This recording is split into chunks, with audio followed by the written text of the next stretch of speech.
Hello everyone, and welcome to my review for Kengan Omega Chapter 128. We have a very exciting chapter to talk about this week, but before I get into that, I of course have to mention my subscriber goal for 2021 hitting 5,000 by the end of the year. So, if you're already a fan of the channel and you're not subscribed, you might as well to help me reach that goal. The other thing is my Patreon.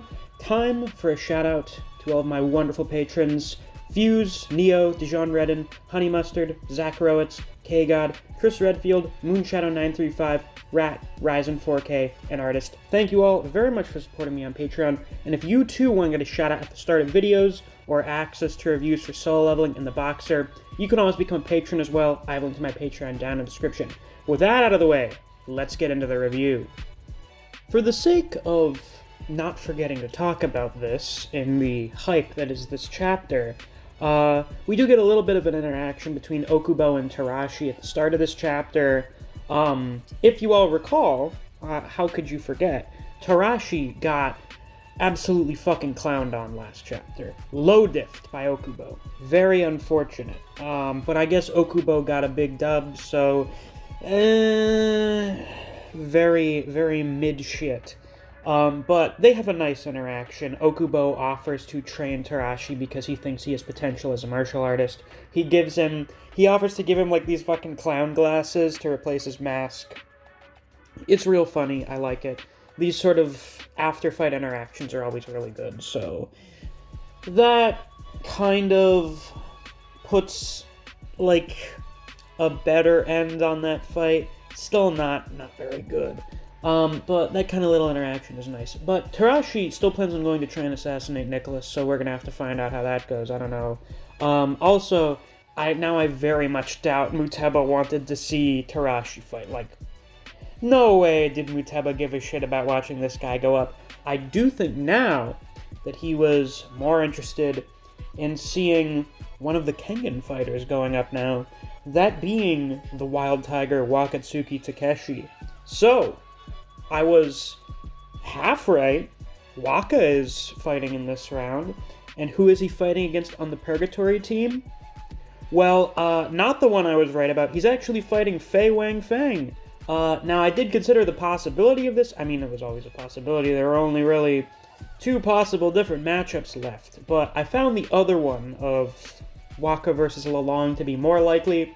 But I am not complaining. I know Balder's very happy about this because this was the matchup that he had predicted. Or at least Oma versus Lalong he was really banking on. So he's very happy right now, especially as a Wakatsuki fan, because it was the assumption of a lot of people, including myself, that Waka's going to fight Lalong and lose to show how strong Lalong is, because him beating Oma feels very unlikely because Oma's the old protagonist and has plot armor, and is also, in my opinion, top 2 in Kengan. At the very least, I think everyone agrees that he's top 3, somewhere in the top 3. Most people agree on that. Oma's very high tier. So, unless Lalong is literally top 1 in the verse, or, you know, equal to Kuroki, he's gonna lose. So, we have a very interesting situation here, and that Fei and Waka were both characters that I thought were going to lose their fights. And now, one of them, at the very least, is almost definitely going to win. I mean, we now have no contest matches as a precedent, but I find it very unlikely that we're going to have another one of those. I don't like those very much. This is very similar to when we found out that Hayami was going to fight Jiroda. Because I initially thought that Hayami and Jiroda were going to fight different guys. Yes, despite both being judo fighters. I didn't think we were going to get a mirror match. I thought both of them were going to win their fights. So when the two of them ended up going against each other in the same round, I was like, well, shit. Who's going to win? And I bet on Jiroda, and I would have lost money if I actually bet money on it. So here, for this matchup, I find it more likely that Wakatsuki wins. Now, to talk about a few things first. I still definitely think that Fei is the Tiger's Vessel. He seems to have more of the build for, like, the hidden cloaked Tiger's Vessel that we've seen. Lalong just seems way too big most of the time. He's had like one or two panels where he looks like a normal buff person, and then in most other panels he looks like he's gonna his muscles are gonna burst out from underneath his skin. I still think Faye is the Tiger's Vessel. I don't know why he would decide to go and fight Waka. I assume we'll find out about it for some reason. Maybe he didn't choose to go up against him. I think that's part of the idea with the new setup for how they do the matches, is you can't really do straight-up counter picks. It's just pick who goes next, and they both go up at the same time. So you could have two people go up that are completely incompatible with each other, or who are extremely compatible with each other and have a very hard time beating the other person. So it's possible that that's the reason why Faye is fighting Waka. Now, we actually get some strategy from Yamashita in this chapter, which is very nice to see because that's been sorely lacking for most of this tournament. He decided to send Waka up now, instead of going up against Lalong, because he got the impression that Lalong is more of a all-round fighter that uses soft techniques like Oma. I have seen some people suggest that he uses soft techniques.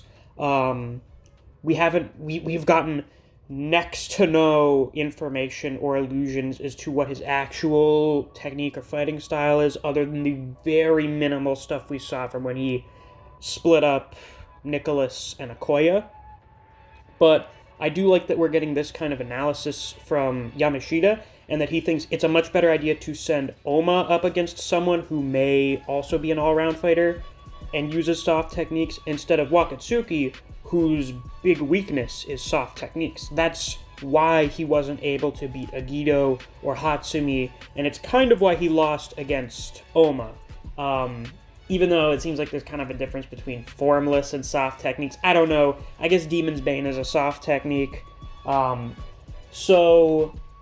Hey, Faye is probably the best guy for him to go up against. However, wouldn't Tai Chi probably be a soft technique? I feel like it would be. Also, Faye probably has the Nico style, so he's still going to be going up against someone with soft techniques. However, this fight is going to be meant to show how Wakatsuki has grown since the Annihilation Tournament. He lost to the Nico style, and we're going to find out how he has improved himself since his defeat in order to overcome the techniques of the Nico style, specifically Demon's Bane, because the reason he lost to Oma in the semifinals was he didn't understand how Demon's Bane worked. He thought he knew how it worked, but he was wrong, and by the time he realized what was going on, it was over. So I find it very likely that at some point in this fight, Faye is going to try using Demon's Bane on Waka, and it's not going to work. And Faye's going to get his ass beat. I do think if Faye... Listen, on the offhand possibility that Faye is actually not the Tiger's Vessel, and we get an outcome for the Tiger's Vessel that I really don't fucking like, I still think he's going to be a high-tier fighter. Because unless we're getting like a fucking one-shot beatdown, in which case I will be so close to dropping Kengan for a bit if that happens. He needs to be high tier in order to fight Waka, because Waka is top 5, top 4 in all of Kengan. High tier fighter. A lot of people undersell how fucking strong Waka is. He's ridiculous. So even on the offhand chance that Faye isn't the Tiger's Vessel, he's going to be very, very strong. So I'm actually kind of optimistic about how this fight goes, because my biggest concern with having Oma fight Faye is that we'd have like a repeat of Agiyo versus Lutien, which was not great. So instead, we're going to get something that's not like that with this fight, and will actually probably be a lot better than what I had feared that fight was going to turn out to be. Now, this also means, of course, that Lalong and Oma are going to be fighting in the next round. In the final round of the tournament, assuming we don't have a tiebreaker, which seems very likely at this point, here's another similar situation. Pretty much everyone thought that Oma and Lalong were going to win their respective fights. Now, one of them has to lose. Who's it going to be? Well, I find it a lot more likely that Oma loses than Lelong loses. Because Oma already has, like, a record of losing to the big final boss. I mean, just go and look at the end of Kengan. Yeah, that would be kind of a repeat of it, but we need to see that Lelong is top of the verse level. He is among the Kurokis of the verse, and him beating Oma is the way to do that. I think the hype does not pay out if Lelong loses. Lelong could perform very impressively in his fight, but if he loses, it's all for nothing. He'll be called a jobber until the end of time, so he's got to win. Now, we also have the question of, oh shit, is this the real Oma? Because there have also been questions about if this Oma is the actual Oma, or if he's a worm replacement, or maybe he's been brainwashed by the worm. Lelong was the one person who said, hey, maybe there's a worm on your team. So if that comes to fruition in their fight, where Lelong's like, you're not the real Oma, you're a fucking worm plant, or alternatively, Oma got brainwashed by the worm somehow, could be something like that, and then Lelong beats him. It's like, alright, I mean, I guess it wasn't the real Oma, but hey, Lelong still fucking won against someone who was almost, like, kind of the main character from the last part of the series. I don't know. Then we have the question of, how did Oma get replaced or brainwashed? Is Hanafusa part of the worm? I feel like these are all questions and theories people already have. But we'll be able to talk more about them when the time comes. So, yeah, with that is about all I have to say for this week's chapter. I'm very excited to see what happens with this fight and the next fight. The hype is here. Let's hope we're not disappointed again. So, with that, that's all I have to say for chapter 120 of Kengan Omega. If you enjoyed, please be sure to like, comment, subscribe, and click that notification bell so you don't miss any of my uploads. I do Kengan Omega chapter reviews every week. If you enjoy other series such as Jujutsu Kaisen, Record of Ragnarok, and Chainsaw Man, I do videos in those series as well, so if you're interested in those, you should definitely check out my channel. If you enjoy discussing Kengan Omega with other people, or you just enjoy the content I produce on this channel, I highly suggest you check out my Discord server. I have a link to that down in the description. And of course, if you want to help support me and the channel directly while also getting access to reviews for Solo Leveling and The Boxer, you can always become a patron. I have a link to my Patreon down in the description. Thanks for watching. I'll see you guys around. Take care.